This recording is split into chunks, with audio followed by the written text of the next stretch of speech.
சத்தமாய் ஒரு அல்லேலூயா சொல்லுவோமா? ஆண்டவரும் இரட்சகருமாகிய இயேசு கிறிஸ்துவின் பரிசுத்தமுள்ள நாமம் இந்த நல்ல மாலை வேளையிலும் நம் நடுவில் தொடர்ந்து மகிமை அடைவதாக. உங்கள் மத்தியில் என்னை பலப்படுத்தி நிற்க செய்திருக்கும் என் நேச தகப்பனுக்கு உள்ளத்தின் ஆழத்திலிருந்து நான் நன்றி சொல்கிறேன். கனத்திற்குரிய இந்த திருச்சபையின் போதகரே அவர்களுக்கும் குடும்பத்தாருக்கும் இங்கு வந்திருக்கிற நல்ல போதக பிதாக்கள் ஒவ்வொருவருக்கும் தேவ ஜனமாம் உங்கள் அனைவருக்கும் அன்பு இரட்சகர் இயேசுவின் விலையேற பெற்ற நாமத்தில் என் வாழ்த்துக்களை நான் தெரிவித்துக் கொள்கிறேன்.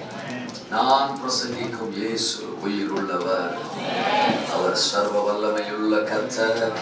இந்த மாலை வேளையிலும் ராஜா நம் நடுவில் இருக்கிறார். எங்கே கர்த்தருடைய ஆவியானவரோ அங்கே விடுதலை உண்டு. அவர் இருக்கிற இடத்தில் பேசுவார். சத்துருக்கள் அங்கே சிதறடிக்கப்படுவார்கள். அந்த காலத்தின் வல்லமைகள் அங்கே விழும். அவருடைய நாமம் மகிமைப்படும். ஆமென். மாலை வேளையிலும் எதிர்பார்ப்புகளோடு தேவ பிரசன்னத்தில் வந்திருக்கிற உங்களோடு தேவன் பேசுவார். அவர் வார்த்தையை கேளுங்கள். அந்த வார்த்தையை உங்களை விடுதலையாக்கும். அந்த வார்த்தையை உங்களை ஆசீர்வதிக்கும். திரும்பிக் கொள்வோம். என்னோடு கூட சேர்ந்து யோசுவாவின் புத்தகத்திற்கு நேராக நம்முடைய வேதாகமத்தை நாம் திருப்பிக் கொள்வோம். யோசுவாவின் புத்தகம் அதனுடைய 14வது அதிகாரம். 14வது அதிகாரம். சில வசனங்களை நான் வாசிக்கிறேன், நீங்கள் கவனியுங்கள். 9வது வசனத்தில் இருந்து நான் வாசிக்கிறேன். அந்நாளில் மோசே, நீ என் தேவனாகிய கர்த்தரை உத்தமமாய் பின்பற்றினபடியினால் உன் கால் மிதித்த தேசம் உனக்கும் உன் பிள்ளைகளுக்கும் என்றைக்கும் சுதந்திரமாயிருக்க கடவது என்று சொல்லி ஆணையிட்டார். இப்போதும் இதோ கர்த்தர் சொன்னபடியே என்னை உயிரோடு காத்தார். இஸ்ரவேலர் வனாந்தரத்தில் சஞ்சரிக்கையில் கர்த்தர் அந்த வார்த்தையை மோசேயோடு சொல்லி இப்போது 45 வருஷமாயிற்று. இதோ இன்று நான் 85 வயதுள்ளவன். மோசே என்னை அனுப்புகிற நாளில் எனக்கு இருந்த அந்த பலன் இந்நாள் வரைக்கும் எனக்கு இருக்கிறது. யுத்தத்திற்கு போக்கும் வரற்றுமாய் இருக்கிறதற்கு அப்போது எனக்கு இருந்த பலன் இப்போதும் எனக்கு இருக்கிறது. ஆகையால் கர்த்தர் அந்நாளிலே சொன்ன இந்த மலை நாட்டை எனக்கு தாரும். அங்கே ஏனாக்கியரும் அரணிப்பான பெரிய பட்டணங்களும் உண்டென்று நீர் அந்நாளிலே கேள்விப்பட்டீரே. கர்த்தர் என்னோடு இருப்பாரானால் கர்த்தர் சொன்னபடி அவர்களை துரத்தி விடுவேன் என்றார். 13ஆம் வசனத்தின் கடைசி பகுதி, எப்ரோனை அவனுக்கு சுதந்திரமாய் கொடுத்தான். 14ஆம் வசனத்தின் கடைசி பகுதி, எப்ரோன் அவனுக்கு சுதந்திரமாயிற்று. அல்லேலூயா. எப்ரோன் காலேபுக்கு சுதந்திரமாயிற்று. கையை உயர்த்துறாமேன்னு சொல்லுங்க. அல்லேலூயா. எப்ரோனை சுதந்தரிப்போம் என்கிற தலைப்பில் நான் சில விஷயங்களை இந்த மாலை வேளையில் உங்களோடு பகிர்ந்து கொள்ள விரும்புகிறேன். பரிசுத்த ஆவியானவர் நம்மோடு பேச விரும்புகிறார். ஆமென். எப்ரோன் யாருக்கு சுதந்திரமாயிற்று? காலேபுக்கு சுதந்திரமாயிற்று. வேதத்தில் இந்த பகுதியை நீங்கள் படித்திருந்திருப்பீர்கள். பலமுறை இருந்து பிரசங்கம் கேட்டிருந்திருப்பீங்க. ஆண்டவர் இந்த மாலை வேளையிலும் நம்மோடு சில காரியங்களை பேச விரும்புகிறார். வேவு பார்க்கும்படி கிட்டத்தட்ட 12 பேரை மோசே கானானுக்கு அனுப்புகிறார். என்னாகமம் 13ஆம் அதிகாரத்திலும் 14ஆம் அதிகாரத்திலும் அந்த சம்பவம் எழுதப்பட்டிருக்கிறது. 12 பேர் போயிட்டு திரும்பி வந்தப்போ 10 பேர் ஒரு கருத்து சொல்றாங்க, 2 பேர் ஒரு கருத்து சொல்றாங்க. 10 பேர் என்ன சொல்றாங்க? அது பாலும் தேனும் ஓடுகிற தேசம்தான்.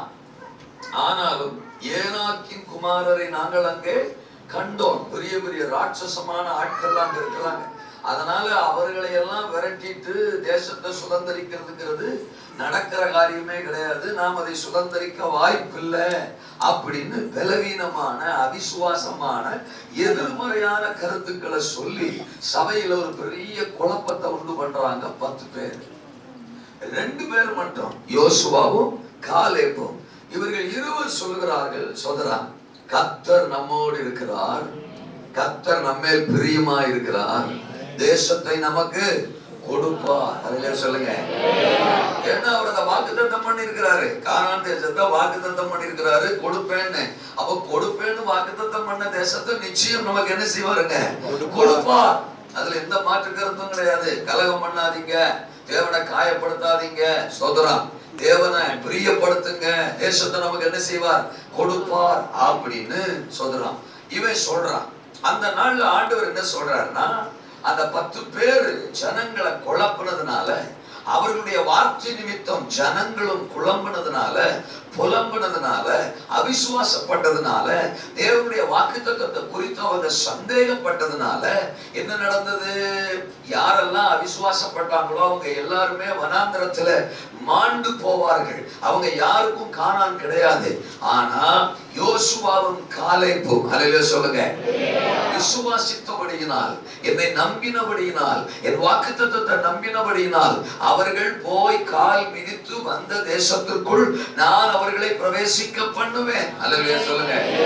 அதுல குறிப்பா என்னாகமம் 14:24 சொல்றாரு, காலை வேற ஆவி உள்ளவனா, மற்றவங்கள மாதிரி அவன் ஆவி இல்லாம, அவன் ஆவி மாத்திரம் வித்தியாசமான ஆவியா, வேற ஆவியா இருக்கிறதுனால அவன் கால் மிதிச்சிட்டு வந்த அந்த தேசத்தை அவனுக்கு நான் சுதந்திரமாய் தருவேன் அப்படின்னு சொல்றார். அல்லேலூயா சொல்லுங்க. இந்த வார்த்தை காலேபை நோக்கி வந்தப்போ, மோசே மூலமா தான் வருது. காலேபை நோக்கி வந்தப்போ அப்ப காலேபுக்கு